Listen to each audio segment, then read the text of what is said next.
Preview.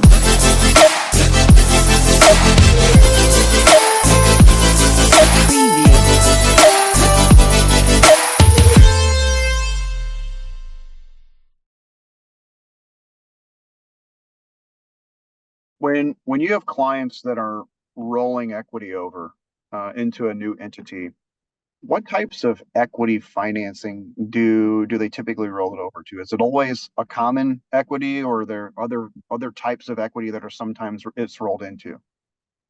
That's a good question. We see it all.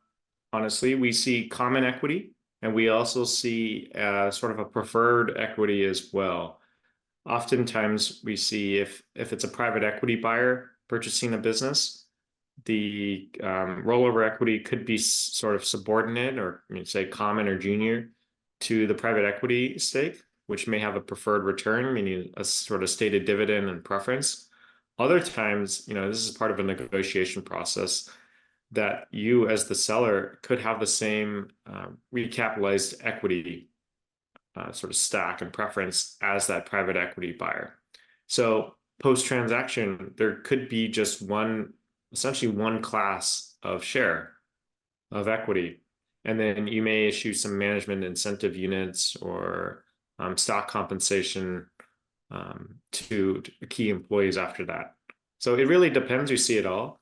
We also see some debt financing post-transaction that's levered on, especially with private equity, whether or not you as a seller have had debt on your books. The private equity buyer may, or even the strategic buyer, may decide that it's much more optimal from a capital structure perspective to add on a little bit of debt just as a cheaper cost of financing. So we often see a term loan involved as well.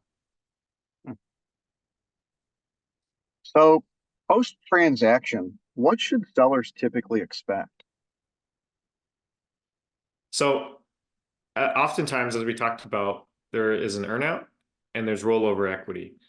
And that could mean that you are staying on with the business and operating it for a short amount of time afterwards.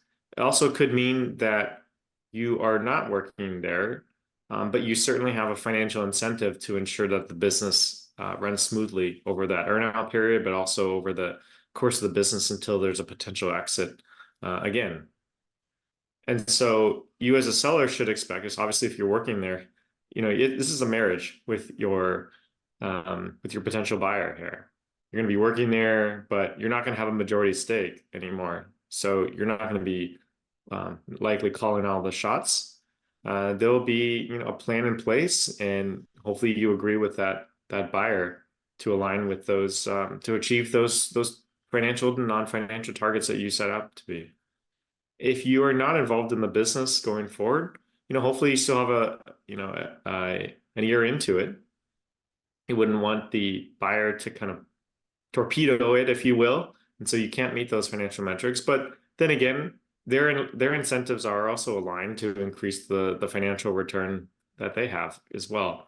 So I think it is important, to do that, to make sure the dating process within that 2 or 3 years that you talked about is really what you want to get in bed with, so to speak, beforehand. Because as a seller, you're going to be living with the buyer, whether you like it or not, going forward. And that's not a bad thing. It's just to make sure that you're doing your diligence up front and you have a good relationship.